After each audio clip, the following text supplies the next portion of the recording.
What's up, y'all? It's your girl Antoinette. I am a chef, cookbook author, and food nerd, and I love collecting old cookbooks. Today, we are getting into the Black Family Reunion Cookbook. This is actually my mom. She gave it to me a few months ago, and I've been having a really good time going through it, and I was like, you know what? Why not have my Black girl Julia and Julia moment where I make all the recipes and we talk about it? Now, this recipe book is really amazing. It's a collection of recipes passed down and shared. It's from the National Council of Negro Women. I'm going to read the back so you guys can get the gist.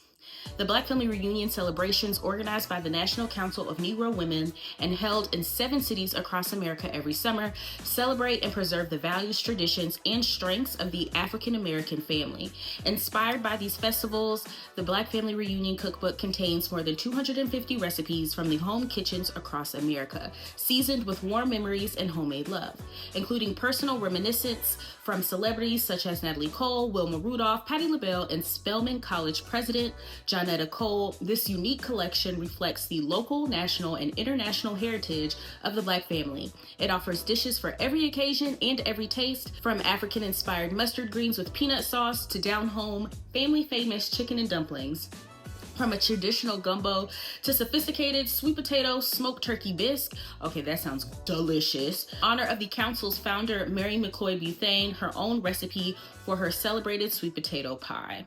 So I'm really excited to get into this. Today, we are making the very first recipe in this book, Emancipation Proclamation Breakfast Cake, which could you think of an even blacker name to get this thing started? So let's get into this recipe. Start off by heating your oven to 400 degrees Fahrenheit and greasing a 9-inch pie plate. Next, you're going to combine butter-flavored Crisco and sugar in a large bowl and beat at medium speed with an electric mixer until creamy.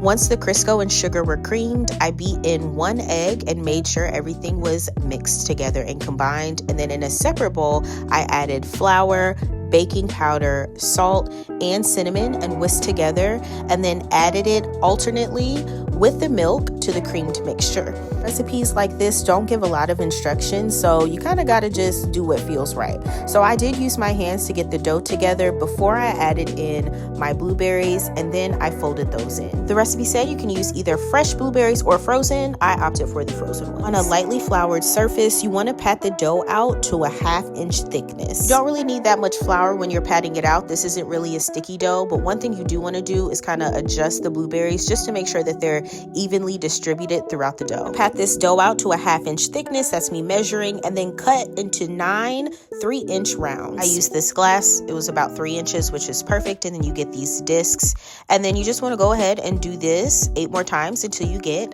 9 rounds.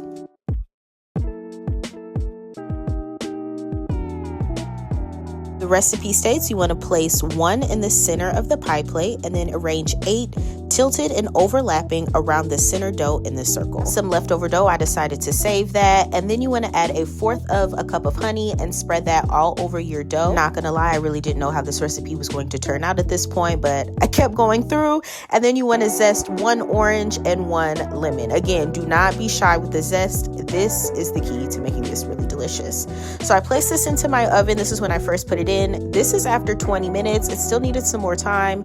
This was after 25 minutes when I stuck in my dowel. It was still raw on the inside, so I let it go for 30, and that was perfect. Our breakfast cake is done. Oh my God. It smells really, really good. And I was worried about the top, like cooking. Let me change the camera mode.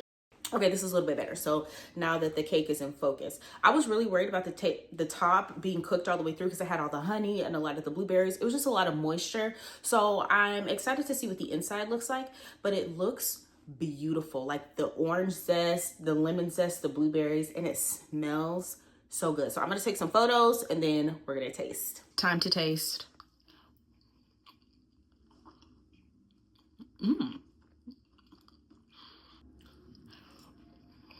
This is actually really good. I like this. So I was worried about the inside getting done because, like I said, there was a lot of moisture in there. It's fully cooked inside, even with all the blueberries.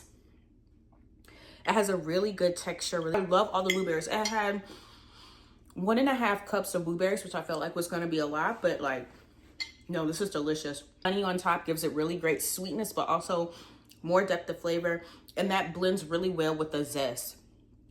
I would say I kind of wish I had did more zest, just because that really like gives so much life to this. This is very delicious. If you have guests over, serve this for like a Sunday brunch. This is really good. Now it's time for my thoughts. I am surprised. Why am I surprised? I know how to follow a recipe, okay?